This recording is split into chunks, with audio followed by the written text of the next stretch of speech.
We just look at the people and the people will say, these are the things that we want, and we just execute it.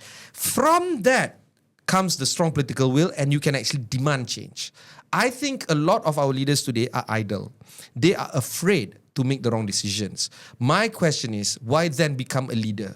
You are there because you have to make the decision. Good or bad, wrong or right, you have to call the shot and pull the trigger, so to speak. I think the leaders today, if they do not or cannot, could not do the job, get out of the way, because junior guys are ready to pick up the mantle and execute.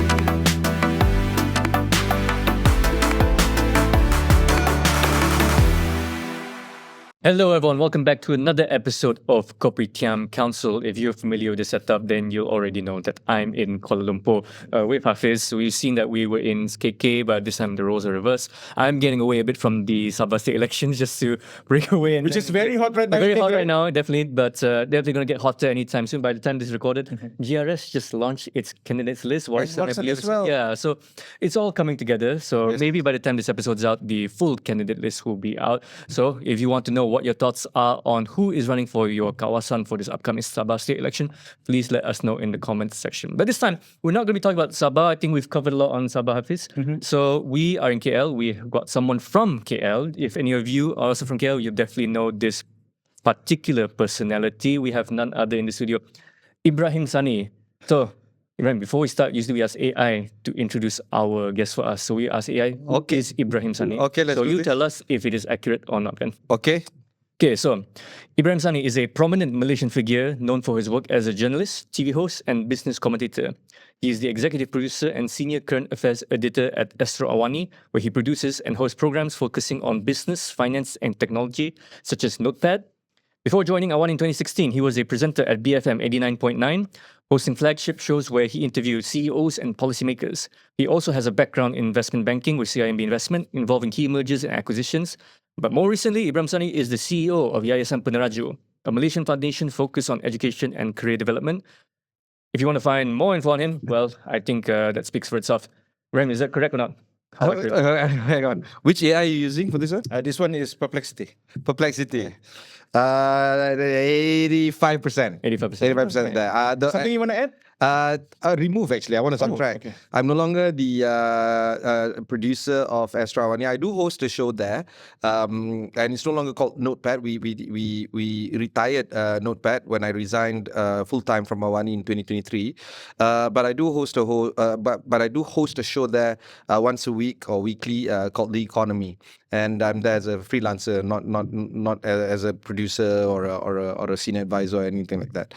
But otherwise, yeah, it's pretty good lah. Actually, they captured the whole thing. Well, 85 is... Consistently, we've been getting it accurate. Lah. Yeah. You got it. I mean, Yeah. that's the thing, right? With AI, you get 90% there, 85% there.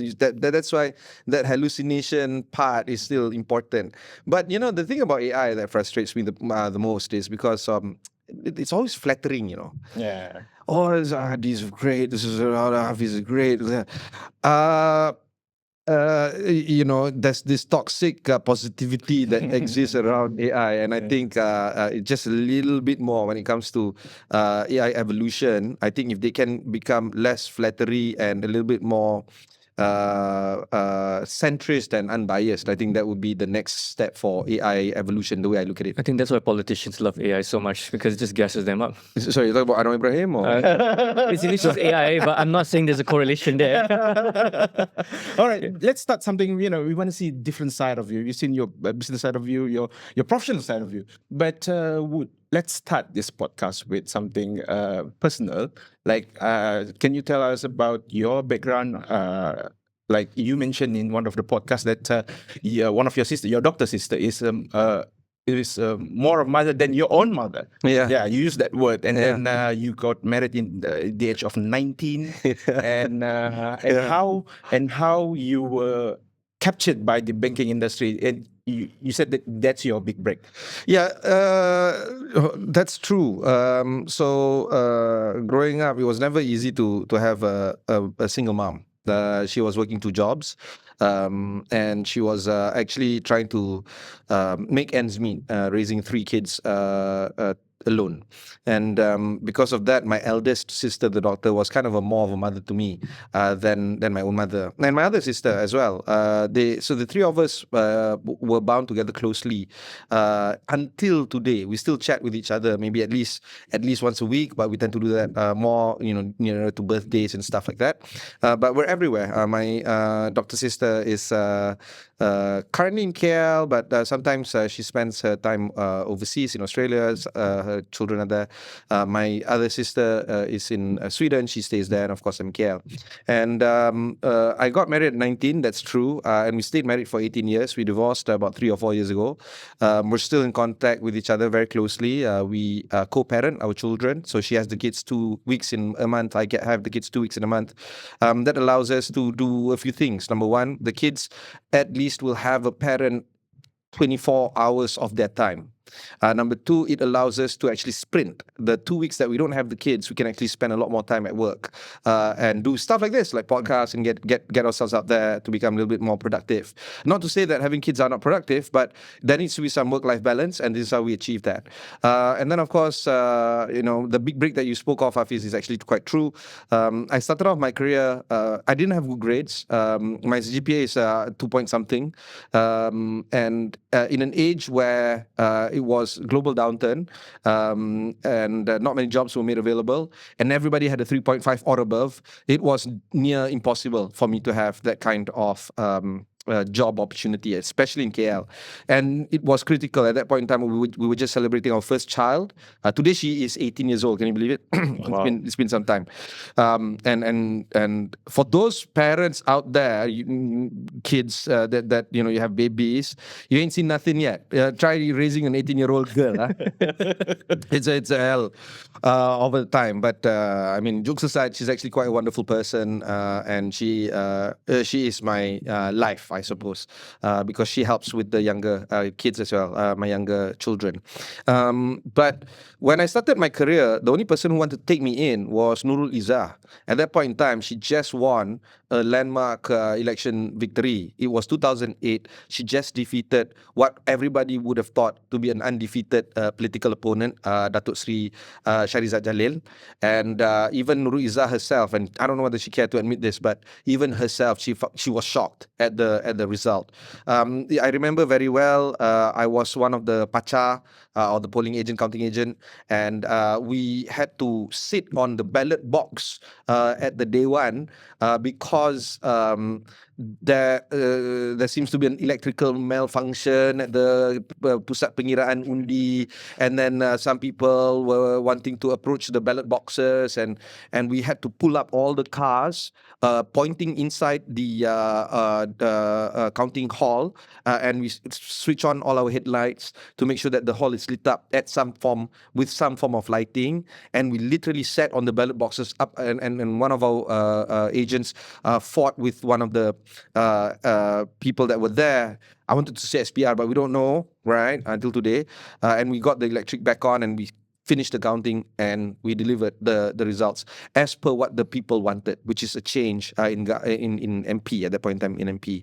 So when that happened, I sat for the interview, and I became her first political secretary, and that was an induction by fire, or trial by fire, by everyone, right? It was her first time in parliament, the first time, and she was only 28 at that point in time. I was around 24, 25, and then it was my first time entering parliament ever, and we worked in a very small makeshift office, because in 2008 people really don't give a damn about opposition.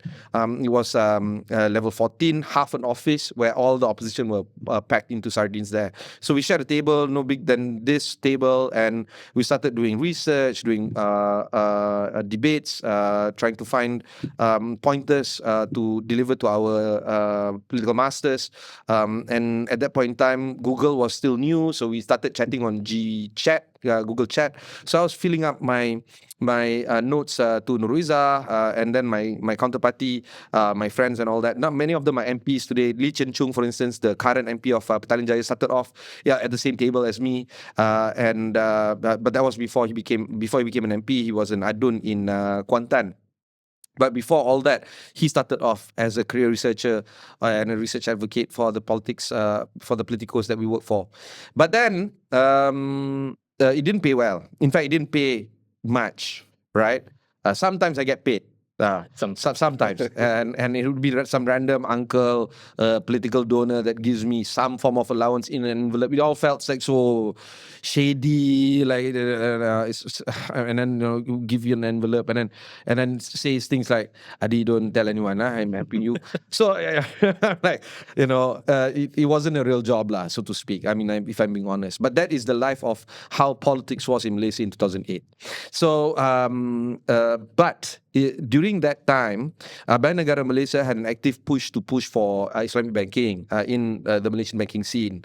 And Hong Leong, at that point in time, it was Ion Bank. Not many Malays are there, mostly Chinese, Ion Bank. They had to set up an Islamic bank because it was mandated by the Bank Negara. And they just had to fill it up quickly, or else they would be at risk of suspension. Either Islamic banking license would be suspended. So they put together a team and they just got anybody from anywhere. And the CEO was fantastic, Puan Fauzia Amanullah, and she gave me a break. And she said, "You know what? I don't care about your CV. I don't care about your CGPA. Come and work and just do your best." And that was the big break that I keep on telling people. So what I'm trying to say is, even if you don't have good grades, even if you don't have a degree, even if you think that the world is against you, even if you just celebrated your first baby and you don't have means to put food on the table, it's okay if you keep on trudging on, because there will be a break somewhere. And if you think that the break hasn't come yet, don't worry, because the break will come. It's just that we don't know when. All you need to do is just not stop trying. And that's exactly what I did. And that big break came and then went from strength to strength, because Hong Leong then bought over Ion Bank, basically a larger bank, but still not many Bumiputras or Muslims inside that bank, because Hong Leong is Hong Leong, acquiring Ion Bank, so they still need to grow their banking. So I moved from retail bank to wholesale bank, and then to asset management, and then to Bank Takaful. So in a very short span of time, about 1 year, 2 years, I got an array of product management side from all these kind of different types of banking needs. And then at that point in time, the Islamic Bank of CIMB, led by a very young CEO at that point in time, who was only 33, Datuk Badli Shah. At that point in time, Encik Badli Shah. And he said that I don't care about where people come from. I need industrious people that have a track record, who do not sleep and work until they drop dead. Basically, that's exactly what he said. So the managers of that point in time were like, they were scouting. They're like, it's not that hard finding industrious people. So they hired me initially as a PA to the CEO of CIMB Islamic, but then I moved quickly into corporate services. So that's another element that I started learning, which is corporate strategy, and try to build KPIs, try to build KRAs, or key responsible areas. I started building models or predictive analytics on models. At that point in time, was just brand new when it comes to predictive models and data analytics. I picked up scripting, writing code. I picked up trying to understand the tech architecture of a large organization, a large bank. And then I started my career in earnest at CIMB, because it was far larger than the banks I've used to work for. And then if you remember, in 2010, CIMB was on a warpath on mergers and acquisitions and growth. So I had stints in CIMB London, CIMB Bahrain, CIMB Singapore, CIMB Niaga. I was part of the corporate finance team, mergers and acquisitions team. I was part of the rationalization of the potential merger between RHB, MBSB, and CIMB. I had to figure out how to slot 6,000 people who are to be made redundant because of a merger. Normally it's like that. When you merge, a lot of people are going to be deemed as redundant. So Bank Negara is like, I'm okay with the merger, but how are you going to resolve for the 6,000? So we went to places like Cambodia, to Bangladesh, Grameen Bank, and such, to understand a little bit better in terms of how micro banking or micro lending can work. But then the merger never went through. It was around this time that I was part of the Sukuk team and the debt capital markets team that we got the first taste of 1MDB. Now at that point in time, it was Government of Malaysia, GOM Suku, 1MDB. We really thought it was kosher, above the board, on the level. We treated 1MDB Suku the same way we would have treated, say, Khazanah National's Suku or Petronas Suku. And it got a good rating because it was ringgit denominated. It was documented that the board of governors include the prime minister and so on and so on, and then we executed that deal. However, I think at that point in time I was already moved out from that team to another team, and then JP Morgan or I think Goldman Sachs picked up the deal eventually, but that's fine. fast forward to 1 or 2 years later, then we realized 1MDB was a scam, and we realized that it was actually a slush fund for Joe Low, and the case is still being tried right now. Then I started talking, right? I started talking amongst my friends about what my role was during the 1MDB project and how this was actually taking shape. And then I just like right now, I can't stop talking. And then at that particular point in time, it was a party, house party hosted by some friends. I was invited by a mutual friend. Lo and behold, everybody that was there was actually from BFM. So it was actually BFM people that started talking to me non-stop and said, "Hey, you sound good. Why don't we get you in front of the camera or microphone?" And we started talking about trying to get me on to join them as a radio announcer or presenter with the morning run at BFM. So again, there was another next round of big break, right? So I said, "Oh, that's crazy," because I never imagined to be a broadcaster. All my life, it's been accounting, a chartered accountant, working in banks. Broadcasting was never part of my repertoire of the things I want to do in my life. But life is as such where an opportunity is presenting itself. You better just grab it, So I grabbed it, and I was hired on the spot. I started the following Monday. I had to negotiate with my HR at CIMB because CIMB was normally it's like 3 months. We figured something out and everything's done. And then 2 years down the road, so during that BFM period, I was interviewing Arul Kanda, Najib Razak, Zaid Hamidi, among other things. And at 2014, 2015, the market is not as liberalized and it's not as free as today. In fact, if we'd like to remind ourselves, if in 2015, I would have sat you down, both of you, and I would have told you UMNO will be, in 10 years' time, in 2025, a slither of what they are today. UMNO will only have 20 or 30 MP seats. UMNO will not have a resounding figure force or founding force in the Malaysian political scene. I don't think neither of you or anybody would believe me. But this is how the slant of how Malaysian politics is. It can change, and it has been changing, and in a lot of ways, very peacefully. Right? There's no protests the way we saw in, say, for instance, the Arab Spring or the recent protests where people actually died in Jakarta and so on. We can actually change governments and change prime ministers in a very safe and calm manner. But the moral of the story is this. When I did those interviews, I would have never expected it had that kind of resounding force until today.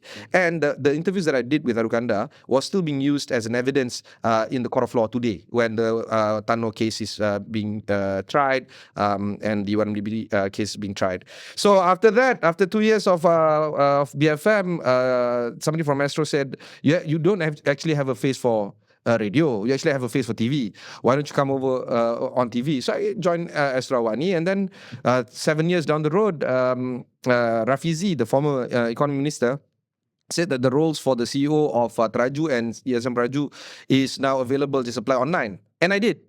And so here's a funny story. So 2 months after I sent the LinkedIn post, LinkedIn, what do you call that? Easy apply on LinkedIn. Somebody from Kementerian called me, Kementerian Ekonomi, and said, Datuk Seri KSU nak jemput you for the interview. And I'm like, okay, then he can come on the studio at Friday, whatever, 10 o'clock, whatever. And then there was a bit of confusion because I thought that the KSU wants to be interviewed by me. So I said, come to the studio lah. And I'm the host, so you bloody hell, come to the studio, I'm the host. And the lady is like, no.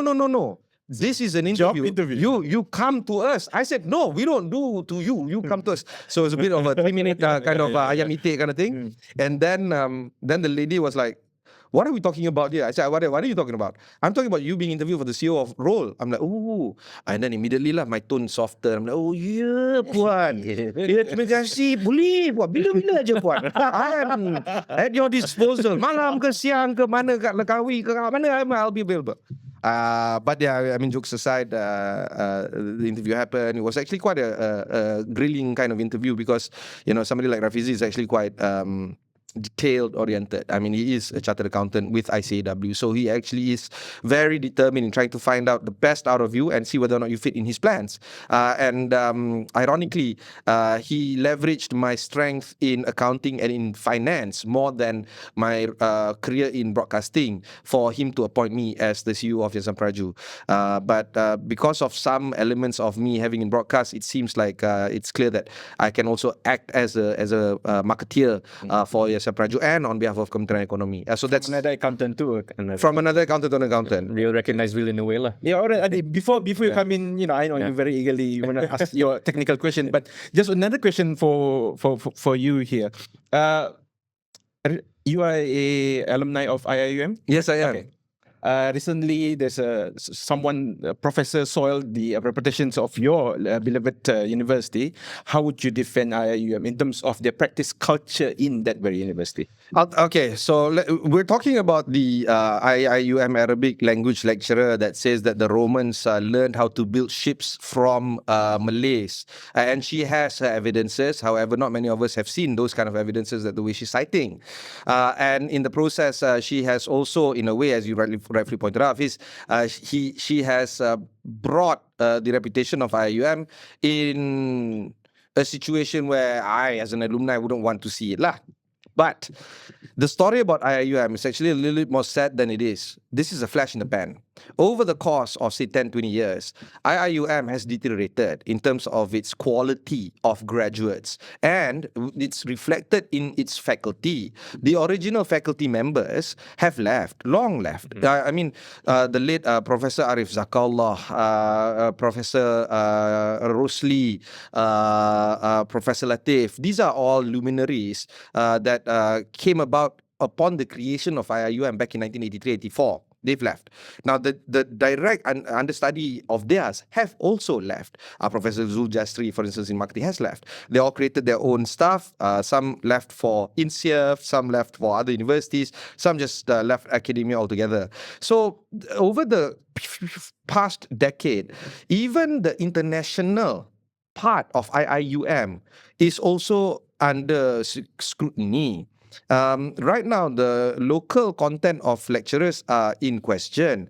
It's more than what it was before, because the international faculty members are, in a lot of ways, being shunted from getting key positions, like, for instance, deanship or assistant deanship. Dulu, during my time, the deputy rectors are normally filled with international faculty members. Right now, they're mostly Malaysians, and has been so for the past maybe 5-10 years. So is IIUM truly international? Okay, that's the first premise. Second, is IIUM truly Islamic? Because right now, what do we mean by being an Islamic university? If it means putting or slapping Islamic on anything of your bachelor, that is not really Islamic. I was part of the Kuliah of Economic and Management Sciences curriculum membership council to discuss and decide curriculum structure for their bachelor programs back in before COVID. My biggest premise was this: is Bachelor of Finance superior than Bachelor of Islamic Finance? Because IIUM at that point in time wanted to do both. Because I argued that if you study just Bachelor of Islamic Finance, you are actually doing these students a disservice, for they will not learn the Bachelor of Finance curriculum. They will only learn the Sharia components only. However, if you do Bachelor of Finance and later on become a practitioner in Islamic finance, then you are so much better in terms of your quality and your worldview. It's important for us to know what is haram and what is halal. If we know what is haram and halal to begin with, is what I'm trying to say. After that very pronounced view of mine, I was no longer invited to curriculum meetings after that. And until today, I am not invited at all. Strangely enough, more than 10 universities have invited me to build on their curriculum structure. Until today, I am still part of many of these universities, some of them private, some of them public. Currently, I'm an industry advisor for a small private university in Ipoh called Quest International University. I'm an adjunct professor for UNITA. I would like to give these private universities a shot because I think that they deserve the best if they are earnest in their duties. And I believe that QIU and UNITA would be those that fill up that category of trying to do the best that they could with the resources that they have. And I feel that the IPTAs and all that actually have that kind of firepower, because the MOHI is behind them, because government is behind them, because the branding is behind them. They can actually do it better by themselves without my intervention. But what I'm trying to say is, my comment actually has resulted in a problem with the graduates that UIA has created. I don't know what the numbers are today, but at that point in time, the graduates of Bachelor of Islamic Finance tend to have a lesser hireability or employability in relative to the other 3 bachelors that at that point in time UIA was offering, the College of Economic Sciences is offering. Bachelor of Economics, Bachelor of Business Administration, Bachelor of Finance, people or graduates have a higher employability rate than Bachelor of Islamic Finance graduates. I don't know how things are today, but that is emblematic, because if you just want to just put Islamic, where do we draw the line? Will we now teach Bachelor of Islamic Mathematics, Bachelor of Islamic Engineering, Bachelor of Islamic Medicine, Bachelor apa lagi? Being Islamic is global. Islamic is everything. Islamic is universal. So if you just want to, just for the sake of branding, you just want to put here and then everywhere, that might not necessarily be the best way forward. So IIUM, the international part, is already a question mark. Islamic is also a question mark. So far, it's still university, and so far, it's Malaysia. So okay. So what I'm trying to say is, you are okay. Copyright already. So what I'm trying to drill down is, UIA is 50% of what it is when I was there. It makes no surprise then that an Arabic lecturer comes out and says something about history that is bizarre. This is my initial reaction, Haffiz. When I saw that on my feed, first thing I asked was, okay, kejap, ni AI ke tidak? First thing, AI ke, because this is crazy, right? AI right now. I don't know whether you guys do this on TikTok. Which one is real, which one is fake AI or not, right? But first thing, okay. Second is I Google her and she's a real human being. Third is was what she said true? Basically, I verified first. Second, my initial reaction is, in 1500, when I don't know who, Galileo or whatever, said that the world is round, I mean, people ridiculed him.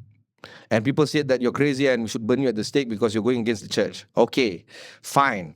So sometimes academics can say ridiculous things and it might be true later on in life. Okay, tapi Galileo got proof. Socrates or whatever. I don't even remember which Greek philosopher said that the earth was round or whatever. I think it was Da Vinci, something like that. Saying outlandish things by an academic is not new. However, most of them have sufficient proof and evidence that can be cross-referenced and corroborated amongst peer research. This is called peer review. This one is not. It's not. Now, would I give more air and oxygen to this story? I would rather not, because there are so many things that are happening right now. Kos sara hidup is the biggest thing that we have to deal with every day, and not just Malaysia. Forget, we're not that special. Everybody else around the world is going through cost of living issues. Number 2, there's some revolution in the air. If you think that we should be celebrating Zohran Mandani's win in New York, you have to also acknowledge that he ran a likewise campaign the way Donald Trump ran just 2 years ago. And Donald Trump won in the same fashion. He appealed to the rights, far rights. Mamdani appealed to the far left. What I'm trying to say here is the political scene, at least in the US, is clearly gravitating towards the polars. Nobody wants to stay in the center anymore. And if you do, you die. In terms of election win, you can't get any. The same is being seen everywhere around the globe and in Malaysia, especially the Sabah elections. The more vocal... Before we get to politics, right? Okay. We still have a lot to go. Okay, politics. Okay. But This is the danger, TV personality coming here. because they're always asking, now it's his turn to share. Right? Maybe that's Remember, why. this is our podcast, Adi. This is So anyway, yeah. no worries. But maybe we have to add another hour just in case. Who knows? Next episode. Next episode, Sure. we'll see. But I mean, like, seeing how, from you talked about this issue with a lot of airtime being given to an academic like this, right? And you talking about how the standards and the way the faculty has sort of deteriorated is very emblematic of a lot of the guests that we have, Haffiz. We've had a lot of academicians here from very renowned scholars, Farid Alatas, Tajuddin Rasli, and they all come with the same conclusion that academia in itself is deteriorating as a practice, as a value, and as a principle, just to make things more marketable and make things more, in a way, flatten and become homogeneous, right? Now we are producing, like they're saying universities is like a factory for workers now. It's not actually for self-actualization of the mind. But now we're going to get Yayasan Peneraju now, okay? Because your job, Peneraju, is to help facilitate, development of future talent, right? What is your, the stint that you've had at Peneraju so far, right? What has it taught you and what has it showed you about the talent that Malaysia has? Because you come to Sabah a lot, you've seen the talent that Sabah might have. What do you say Yayasan Peneraju has unveiled during your time?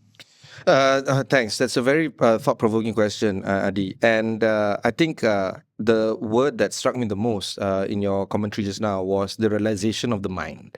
And I was a beneficiary of UIA at that point in time because they did not teach me anything but to realize the mind. Of the 128 or whatever credit hours that I was given, and I failed a lot. So actually, in actual fact, classroom 200 credit hours, I don't know. There's only one course that actually resonated with me and probably will resonate with me for a very long time, which is called Islamic worldview. Islamic worldview debates the terms of things before we even deep dive into it. For instance, knowledge. How does Islam define knowledge? For us, anything useful for the community, for the ummah, for the people, that is what we call knowledge. Knowledge that is not good is not considered as knowledge. That's one. Another one is on how do you define language? Because vocabulary expounds and expands the mind. If you have a very narrow vocabulary, maka your thinking is very narrow. And if you think in one language, maka you're going to be very biased in a particular language. However, if you have both, I'm not asking you to be a polyglot. If you have more than one language, two languages, a national language and an international language, that puts you off to a good start. And then widen the vocab, have literacy, have understanding of how things are, right? And beauty and literature and culture and theater, all that is not just necessary. It is essential for you to grow as a human. Why? Because it is supposed to be that self-actualization of yourself. Because only then do you know who you are. You know, I just spoke to you yesterday on my show, and your research paper was talking about the pathway for evolving Sabah strong into the federalization. There's your paper that you did for your day job. It talks about, among all things, nomenclature. How do you identify yourself? My argumentation is, right now, universities aren't a place of that because the system is putting a lot of pressure on universities to be producers of people with certifications, not thinkers. And at no point in time are we interested in the number of people that are well-rounded and people that are global in their thinking, at least, to leave the university. There's no measurement of this. And if you don't measure something, you won't do it. However, we are measuring wrong things coming in from the universities. We are measuring things like number of KPI, people employed after graduation, gaji, employability, salary, how much, the number of research papers that you have produced, especially if you're in the postgraduate space. All this, you're measuring. I'm not saying all those are bad. I'm just saying since if you're preoccupying yourself or the preoccupation is on these type of measurements, well, then you're not creating thinkers. That's why in my 3-year stint in Yasan Perhaju, the focus was never about, or no longer has been about, bachelor programs or master's programs or even diploma programs. The thinking is on professional qualifications such as chartered accountancy status, IT, such as cybersecurity experts and data analysts and AI prompt engineers and AI technicians and such, because we believe that that would help you to grow yourself as a person to be an economic multiplier. This podcast is produced by one producer behind the screen. She's a lady. She's managing 2 cameras, 3 microphones, and probably post-production as well. She is trained in this because she can be an economic multiplier. Dulu, we need like 10 people to run one podcast. Now 1 human being in this lovely studio. That is why Yayasan Peneraju is busying ourselves with being professional certifiers or people that enable people to go for professional certification. However, if that is the approach to education per se, that's damaging. And that's why Yayasan Peneraju is never about education. Yayasan Peneraju is more about value creators, where we create talents to become economic multipliers. The role of education must never be subsidized and subcontracted out to other people like Yayasan Peneraju. It should be housed within the academia institutions such as universities and schools, because I believe that academia is that self-actualizing industries. And that's why we need to have a total and complete revamp into how we deal with education in Malaysia. Malaysia. We have heard so many people talking about so many possibilities on so many permutations on how to make education better. It just tells you one thing.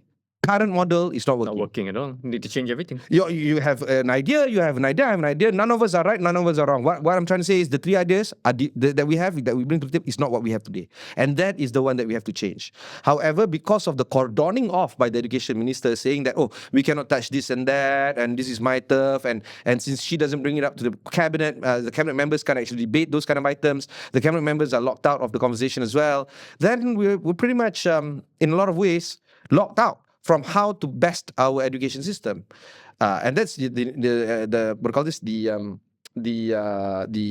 lower space, the K-12, so to speak. In the UK, at one point in time, they actually for the universities, right? In the UK, they actually couple the Ministry of Higher Education with Ministry of Science, Technology and Innovation.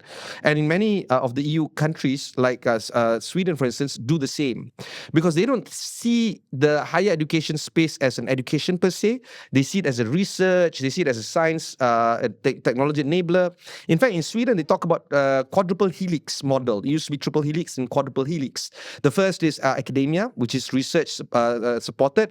The second is the actual research and scientifically proven models. The third is industry application. The fourth is jobs. And they try to see how they can best meld these four ideas together, because they don't want to create what we call crazy scientists or back to the future scientists, where a scientific professor is so deep into that particular rabbit hole that has particularly zero to no application at all in industry. No jobs are going to be created. Economies are not going to be helped. Nothing. So that's why the industry assistance, the academia, and the applicability of being an economic multiplier comes into play, and jobs is part of that. So do you think that we have what it takes to actually take our university space, or the Ministry of Higher Education, meld it into a science and technology space, and see wonders coming out of it? Scientific proof that are peer researched and peer reviewed, that can have an industry application. Those are the kind of things that is needed both at the K-12 space and the university space. So I think that's the case then. If the assumption that the Malays have built ships, right, then we should be the average shipbuilders by now, right? That's the industry standard. I'm sure we built ships. I'm sure. I mean, how did we get here? I mean, I don't know. If you subscribe to this genealogy race theory, all of us came from boats, right? From boats. Taiwan ada teori dia macam-macam. But one thing is for certain, we didn't just appear here, isn't it? But whether or not the Romans actually learned something from us is there's another the greatest empire. I mean, we only have like any limited times here. You want to go into the political side of Okay, we've our caught guest up today? with your whole life story so far, Ibrahim. But you have peppered it all with a sense of wanting things to be better. You've seen how bad things can get, and you definitely want things to improve. And you have with Peneraju. You want to identify that skills have to be created. You want to cultivate more all well-rounded people to become future leaders, right? And you did mention you have sort of like an experience in politics, having to sit on the ballot box, right? So, Already spoken like one. what do you happen to? Because you seem to talk to all these, politicians. You've talked to the. let me tell you high this level. lah. What's your aspiration? Adi, you have a skill set of a TV interviewer, and if KK is ready to accept one more TV interviewer, I think you have the chops for it. You too, lah, my friend. Yeah. Actually, you have more the look for a radio DJ. So one TV, one radio, you got covered. Yeah, definitely. So I think the next step in my career trajectory would have to be in politics, and I believe that if I wanna really put money where my mouth is, I should put my name in the hat. And I do believe that if I go into politics, I can at least try and see the policies that I've been talking about, and the kind of policies that is being debated can be executed well. I would largely like to fashion myself in a way where, if you think about a person, that person must know his or her strength first before that person can actually chart his own career. My strength is in execution and in elaboration and elucidating a vision. My weakness is not in the crafting of that vision or the genesis of an idea of how a vision should take shape.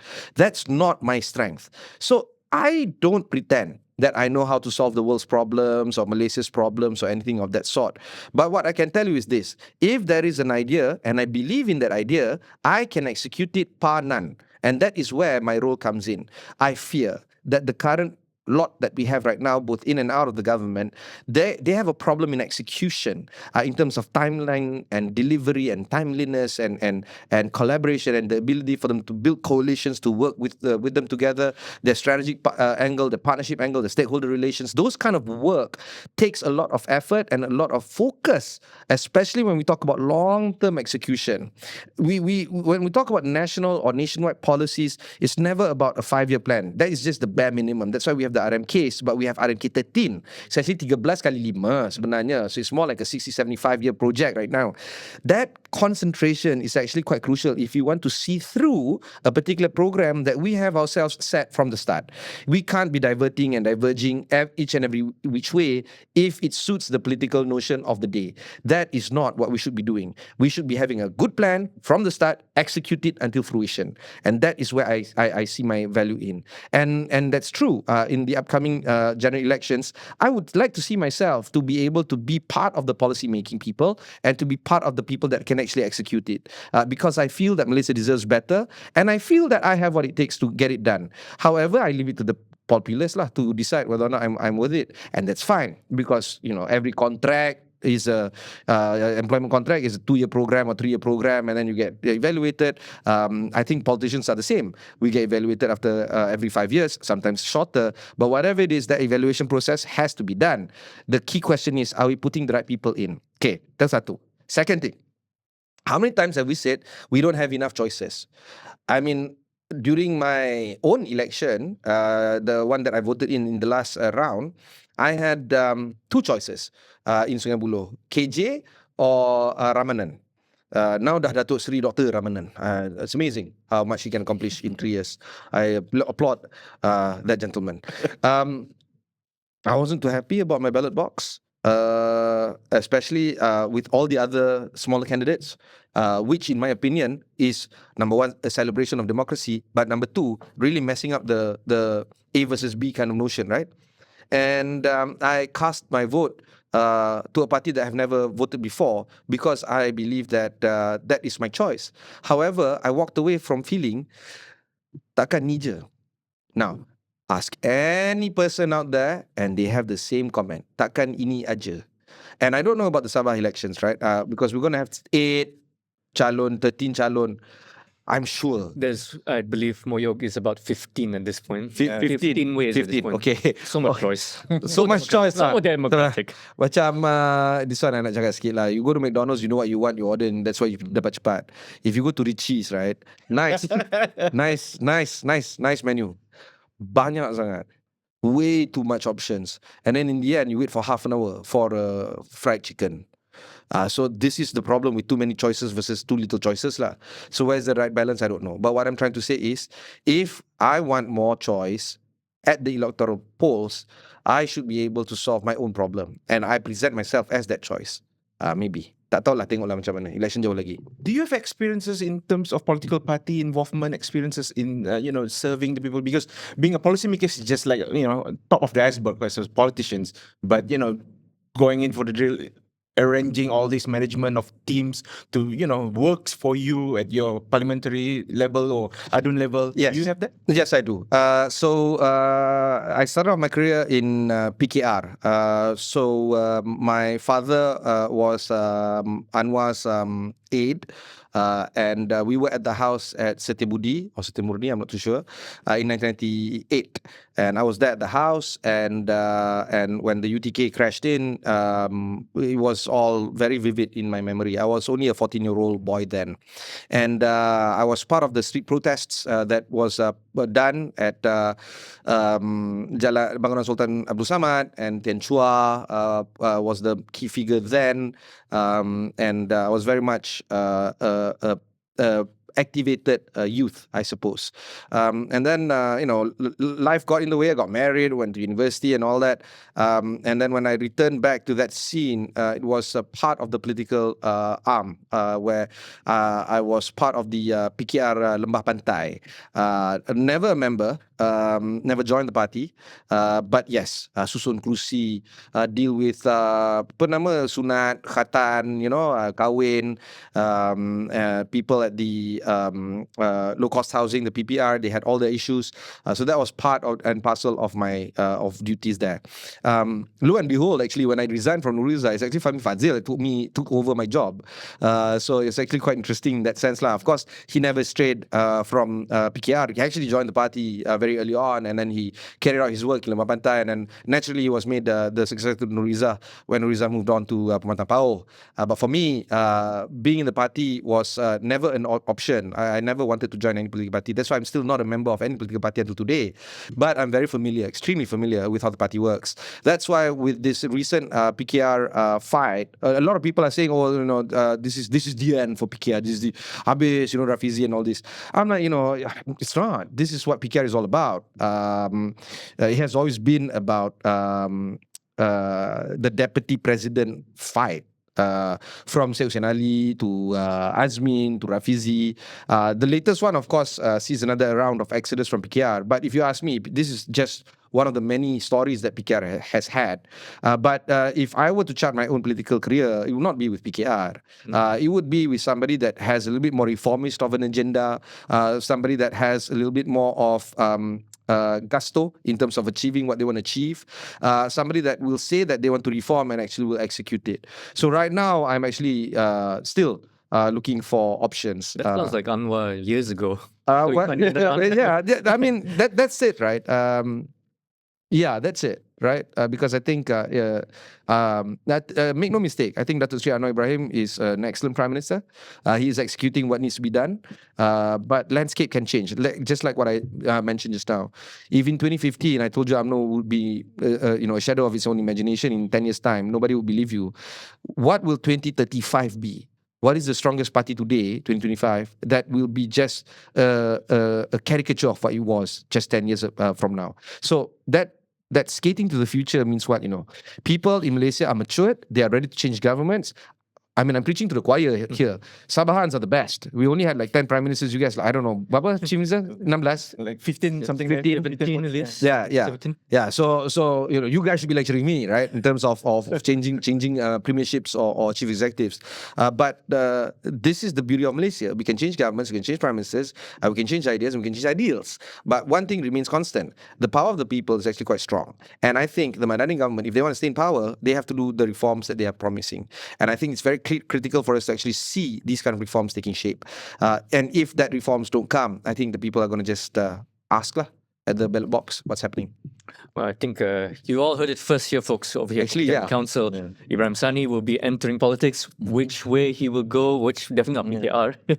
I never say never, but say yes, never, but yeah. So far, that Yeah. chapter of your life is sort of out of there. Next episode, maybe we're going to discuss We'll which find party. out. We'll find out by then, maybe. Yeah. So, okay. You've talked about your strengths as a problem solver in a way, or you're the person that can do the implementation and all that, right? So you can kind of see a lot of deficiencies when it comes to service delivery in Malaysia, right? In Sabah, we probably very infamous for very slow service delivery, right? What have you seen is probably an underlying problem that always delays all these services, government services, because you want someone that can reform, right? But the reform has to be, like you said, delivered in a meaningful way. It has to be tangible. People have to see it, right? What do you feel, in your experience, is a core issue when it comes to service delivery in Malaysia? I think we don't have to look far. We just look at what the people want. I think the customers are always right. And I think 33 million customers, if they want one thing, they're not wrong. I think if we look at political will, where, seasoned politicians like to say, you tak ada political will, kita tak ada political will, apa semua. Where does the political will come from? It's actually from the people. And the people will give you that political will each and every single election cycle. So if we just ask the people, do you want this, that, and everything? And if they say, this one I want, this one I don't want, this one I want, this one I don't want. It's all there. And that's why the manifestos do tell a greater story in terms of what they want. I don't subscribe to the whole idea of personality politics. I think in Malaysia, while some personalities can actually win at the ballot box, it's not necessarily true for the rest of the country. I think that's why PAS even though they are. They might not have a clear prime ministerial candidate. As a collective, they can tapau 40 plus seats. The same can be said about DAP. While there could be arguably 2 or 3 or 4 prominent DAP leaders, it's actually DAP as a collective. It's because PAS and DAP are clear on what they want and they resonate with their electoral space. So it's a match between where they contest with what the people want and what they are as a human being. That's clear. My argumentation is this. In Semenanjung, there are a lot more urban centers than there are rural. In KL and Selangor, one can argue that it's 90% urban, if not suburban. There's a lot of reformists and people that are socialist that wants change and wants change fast. And they will translate their opinions at the ballot box if they are given the right candidates to run the shop. When I see slow delivery, I am seeing only the slow deliveries in areas where they did not have a strong mandate in. That's why people that are senators have a tough time in terms of executing their jobs. That's why people that are coming from smaller political parties might have a tough time executing their jobs because they have a different agenda from what the larger pie wants, right? So I think if we want better or faster improved service, we just look at the people and the people will say, these are the things that we want, and we just execute it. From that comes the strong political will, and you can actually demand change. I think a lot of our leaders today are idle. They are afraid to make the wrong decisions. My question is, why then become a leader? You are there because you have to make the decision. Good or bad, wrong or right, you have to call the shot and pull the trigger, so to speak. I think the leaders today, if they do not or cannot, could not do the job, get out of the way, because junior guys are ready to pick up the mantle and execute. So I think that's where the clog is. The people want change and the system deliveries are needed, but at the same time, there are leaders that are afraid or unwilling to do the change, and I think we replace them. Inshallah, everything is okay. All right. This episode will be aired just maybe a day or two before the election, Adi, Sabah elections, I mean. And I want to ask you, like in Sabah, there's a very strong sentiment of like personality politics that you mentioned, Yeah. and also like party politics as well. Like, oh, I only see logo flags, I don't see personality, the politician. Some of them the other way around. What would you argue in terms of this, and to tell the rest of Sabahans here that going to the polls 29th of November? That because for me, I think that you always have to be critical with whoever offering, in terms of the personality or the party themselves, like manifesto from the party and manifesto from the politician themselves. And then you go to analyze, like, is this really doable? Is this really what we need? Rather than just like sticking with the mantra of, okay, I'm always this, I'll never change, or this is personality. Oh, my father, schoolmate last time, Yeah. kampung, they helped make the surau Yeah. last time. Yeah. So I owe, in a way, I owe something to him. Yeah. He berjasa banyak in the kampung. Yeah. What would you say to Sabahan that facing the election 29th of November? I think for Sabahans right now, and you're right, both of you. I do go to Sabah very frequent, and very recently we just did a program called Bah Upgrade by Yayasan Peneraju, and I went to 21 districts, including places that I've never been yet, but I have now. Places like Kuningan, places like Kuna, and of course, the more popular places, I guess, Lahad Datu, Sandakan, Tawau, and then on the Pantai Barat side, from Sipitang to Putatan, KK, and so on. One thing is real from the people of Sabah. They want change. They do. And they are no longer skeptical of who they believe can bring about change. I think right now, and in this sense, I kind of disagree with Adi's paper, because Adi has some ideas on how he can make the Federation stronger and by making Sabah stronger.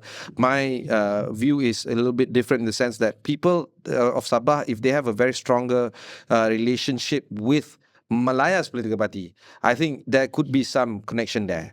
And I think as Sabahans, I don't know whether you would agree with me, but I feel that in order for the Federation to be stronger, number one, this one that I think I can agree with you, Sabah needs to be empowered. for sure, for real.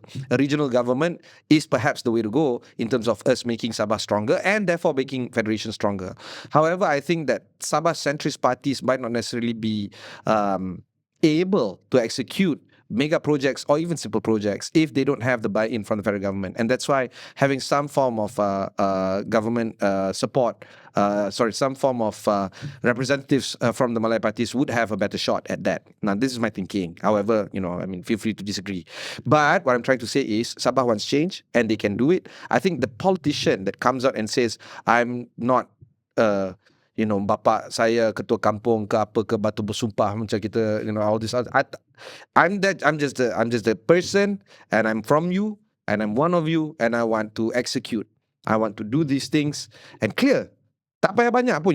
We're not asking you to make the Malaya Basin the UNESCO heritage apa tak. Just jalan berturap. Let's start off with that. Consistent electrical supply across Sabah. Proper school, right? And governance. I mean, Zara is a real case. I think Semenanjung people, politicians, are still downplaying that, and it upsets me, right? That's if there is some sincerity coming in from the politician, I don't think Sabahans, the population, is looking at the pedigree of the individual or the heritage of the individual. Because I think 2025 is so interesting, so much so that even the Semenanjung people are locked in. I'm telling you, I've never seen an election like this before. I was just telling you guys before we started the podcast. I was still an Awani anchor in 2020. People in Semenanjung was okay lah. That's an election in Sabah lah, I guess. That's about it. But everybody's locked in 2025 because the air of change and the air of democratizing socialism is actually in the air. And people want to see more wealth trickle down to the people. People want to see cost of living being reduced and managed. People want to have cheaper grocery bills. People want to have consistent electricity supply. These are the things that any politician can get behind. And it's not even ideologically based. Sebenarnya. It is just, I'm giving you the bare minimum. Proper roads, the highways that have been in construction since 1985 needs to be completed next year. Okay? These are the things that needs to be done. And if any politician that comes up and says, I'm going to solve this and I'm going to take baby steps and these are my baby steps, I think that person's going to win. Yeah, I think I definitely agree when it comes to, we need a good relationship because at the end of the day, we still chose to form Malaysia together, right? Yeah. So, and I believe Sabahans, right? It's not their issue I'd see their issue is always two distinct things. They have an issue with the federal government, but at the same time, you see Sabahans, they love Malaysia as well. So in a way, I think we can find that opportunity to work together. But at the same time, it comes like you said, the leaders of Sabah, can they be sincere, but can they also be assertive to execute the vision of what the people really want, to bring back what Sabah actually exactly wants, right? Yeah, and I think that it's trickier now. I mean, during the Mahathir days, we could just call it a day because Mahathir is calling the shots. Right now, you have to have some form of consultation with regional governments, with the federal government. And I think Malaya as a whole needs to completely understand that Malaysia is actually 3 wilayah. I think until and unless we get to that stage, I mean, talk about identity, right? Does Malaya or Semenanjung actually even acknowledge that Sabah and Sarawak are in its own right an entity? Do they even know that you don't have excos, you have mentris? I'm not talking about federal menteri. That's the thing. So if you're not clued in, it's very hard because I think Semenanjung people also want the best out of the country. The question now is, are politicians appealing to the Malaysians at large or just their voter base? And this is the sad part. I think this is the part where we really need to talk about even further lah. Maybe not now. Maybe not now, but it gives us something to think about for next episode. Hopefully, Ibrahim Sani, you can come back again. I don't know whether you guys still want me lah. We'll see how the comments. If you want to see Ibrahim Sani again, And if you disagree with what someone from Semenanjung says about Sabah, even though he's very much a I like Sabah. Come on, man. I see you are very much a friend of Sabah. Yeah. So, but before we wrap this up, Haffiz, another tradition with Kopitiam Council is we ask these 2 closing personal questions, right? One is, what is your favorite holiday destination? And what are you reading right now? Ayo. Karena aku jaga kan, orang jaga aku sapu aku tengah sapu Sabah. You can say your favorite place is Sabah. Look, let me tell you now lah. I mean, I don't know whether you guys will welcome me, but I've been telling this to my personal friends. My kids certainly know this. I want to semi-retire in Kundasang or Ranau. My father is Minangkabau. We've always stayed in the hills, in the mountains. My family came from Padang Besar. And they have been mountain dwellers. My grandma stays in the hills of Kuala Pilah. Staying in the hills is always an option, and my heart has always been drawn to Kundasang. And I keep on telling my children, I'm in a career where I don't think I will probably ever retire. Probably work 6 months in Kundasang, 6 months in KL, probably do a little bit of writing, a little bit of reading, a little bit of lecturing. I'm talking about 23 years down the road, right? When I'm 60 or 70. But Kundasang, every time I go to Sabah, I will drop by Kundasang and buy the ikan bilis at Tamparuli while getting my way there. What I'm trying to say is Sabah is awesome. I'm avid diver. I like Sipadan. I like Mabul. I like the inlands of Sabah. Now, what do you call this? Keningau is my new favorite place to just drop by and have food there. It's always interesting. Of course, KK is KK lah. I don't like KK that much. I know a person that who lives in Kota Belud and goes to KK for the shopping mall. Yep. And I didn't know it was a thing. For Sabahans, it's like, normal lah, drive Kota Belud, KK 2 jam just to go to mall. Or go to work. Or go to work, yes. Yeah. So I am like, oh, wow, this is... Even the Bruneians do that. Oh, this is news to me. I don't know. Because have you been to BSB? No. Nah, the malls are there, Really? even nothing compared to KK. So let alone KL. So I don't like KK that much lah. Weekends weekday okay, KK okay, weekday okay. That's not a problem. But Sabah is not KK. KK is not Sabah. KK is far larger than that. What I'm reading right now, I'm reading the Algebra of Happiness by Professor Scott Galloway. I've been postponing it, and I bought the book some years ago, but now I'm reading it, and he is a person that I look up to. He has an awesome podcasts. In fact, he was considered the pioneers of podcasts in the US. The Prof G podcast is my go-to. I listen to Prof G Markets quite often, but my favorite of all his titles would be Pivot with Kara Swisher, the journalist. So I'm reading Scott Galloway's stuff right now. Okay, Haffiz, how would you wrap this up? I have one sentence from this episode today. He is a true multi-potentialite. That's it. We'll add that We talk from ayam goreng, McDonald's until one MTB cases. It's just, we need another episode of this. I'm happy to come. We'll add that to the AI intro next time. Potential. Have you guys tried DeepSeek by China? I don't know. I haven't heard the AI guy here, so Try. I avoid AI as much as I can. Oh, really? Yeah. I tried the Indian first, perplexity. Yeah. And then next one, we will try. We will try the Chinese one. Yeah, Yes, Chinese okay, one. So how would I wrap this up? I think there's a lot of potential with Ibrahim here.